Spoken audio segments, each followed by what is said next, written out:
प्यारे बच्चों, आप सभी का अतुल सर की सामान्य अध्ययन की इस कक्षा में बहुत बहुत स्वागत है। प्यारे बच्चों, हमारे देश में कभी राजाओं का शासन हुआ करता था।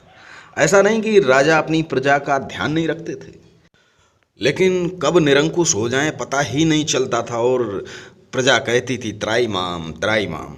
हमारा देश 1947 तक स्वतंत्र होने तक हमारे देश में राजतंत्र रहा, विक्टोरिया का शासन चलता था। लेकिन जब हमारा देश स्वतंत्र हुआ तो हमारे देश के शिल्पी उन्होंने संविधान सभा की स्थापना की, संविधान लिखा और हमारे देश में संघीय शासन की व्यवस्था प्रतिपादित की गई। तो आज की इस वीडियो में हम जानेंगे कि संघीय शासन क्या है। जी हाँ, लोकतंत्र, पब्लिक के द्वारा अपने राजा का चुनाव करना और 5 वर्ष का मौका देना। अगर शासन ठीक से किया तो अगली बार फिर से मौका मिलता, लेकिन अगर शासन ठीक से नहीं किया तो हम मत का प्रयोग कर उनको बदल सकते थे। तो आज की इस संघीय शासन व्यवस्था को देखते हैं कि कैसे चलती है संघीय शासन व्यवस्था। शासन के 3 अंग हैं: व्यवस्थापिका, कार्यपालिका, न्यायपालिका। अब ये व्यवस्थापिका क्या करती है? ये व्यवस्था बनाने का कार्य करती है, जैसे कि कानून का निर्माण। इसमें केंद्रीय व्यवस्थापिका में संसद होती है और संसद में राष्ट्रपति, लोकसभा और राज्यसभा।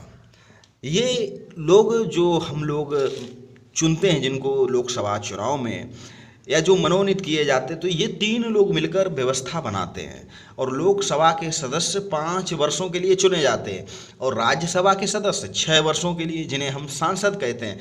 आपने सड़क पर बहुत से वाहनों पर लिखा देखा होगा सांसद। तो ये वही लोग होते हैं जो हमारे कानून को बनाते हैं, उसका निर्माण करते हैं। और जो लोकसभा का नेता होता है वो होता है प्रधानमंत्री, और लोकसभा सदस्यों का चुनाव जनता करती है। अब बात करें कार्यपालिका की। उन्होंने तो कानून बनाया, लेकिन कार्यपालिका कार्य करने का अधिकार सिर्फ उन्हीं को होता है जिन्हें बहुमत मिलता है। और उनमें कार्यपालिका के अंग में राष्ट्रपति, प्रधानमंत्री और मंत्रीगण। कार्यपालिका में लोकसभा या राज्यसभा नहीं, राष्ट्रपति यानी कि उसके बाद प्रधानमंत्री और जो चुने हुए मंत्रीगण। राष्ट्रपति देश का प्रथम नागरिक होता है जिसका कार्यकाल 5 वर्ष का होता है। राष्ट्रपति के कार्य हैं कि संसद की बैठक बुलाना, कोई अध्यादेश जारी करना या राज्यपालों, मंत्रियों, न्यायाधीशों की नियुक्ति करना। ये बहुत ही प्रश्न पूछा जाता है कि राज्यपाल या मंत्रियों, न्यायाधीशों की नियुक्ति कौन करता है? तो राष्ट्रपति। किंतु उक्त सभी कार्य मंत्रिपरिषद की सलाह से, यानी कि जिसको बहुमत मिलता है। फिर बहुमत मिलने का लाभ ही क्या, उन्हीं की सलाह से ये सारे कार्य किए जाते हैं। और राष्ट्रपति जो होता है तीनों सेनाओं का, जो हमारी थल सेना, जल सेना, वायु सेना, उनका प्रधान भी होता है, यानी कि फर्स्ट पर्सन। और राष्ट्रपति मौत की सज़ा को माफ़ कर सकता है। हाँ, जिसको न्यायालय मौत की सज़ा सुनाता है, अगर राष्ट्रपति चाहे तो अपने विवेक से उनकी मौत की सज़ा माफ़ कर सकता है।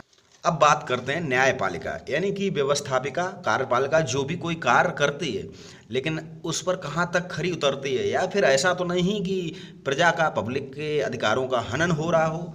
तो न्यायपालिका यानी कि जुडिशियल, जो कानून बनाती, कानून के अनुसार न्याय करना, यानी कि जो कानून बनाए गए। देश का सबसे बड़ा न्यायालय उच्चतम न्यायालय, सर्वोच्च न्यायालय नई दिल्ली में स्थित है। और इसके कार्य क्या है कि संविधान के नियमों, कानूनों की रक्षा करना, यानी कि जो हमारा संविधान लिखा गया है उसमें जो भी नियम है, अगर वो बदले नहीं गए, उनमें संशोधन नहीं किए गए, तो उन नियमों की रक्षा करना। जैसे हमारे पास स्वतंत्रता का अधिकार है, तो हमारे स्वतंत्रता का कोई भी, किसी के पास ये अधिकार नहीं है कि हमारी स्वतंत्रता का हनन कर सके। तो उन नियमों, कानूनों की रक्षा करना, या फिर 2 राज्यों के बीच विवाद हो जाए उस पर फैसला देना, और नागरिकों के अधिकारों की रक्षा करना, जैसे कि बात की। तो ये है न्यायपालिका के कार्य। तो आपने बहुत कुछ जाना इस वीडियो से। चलिए फिर मिलते हैं किसी नई जानकारी से भरे हुए वीडियो के साथ। आप चैनल से जुड़ जाएं, चैनल को सब्सक्राइब कर लें और बहुत कुछ सीखते रहें। आप सभी को बहुत बहुत नमस्कार।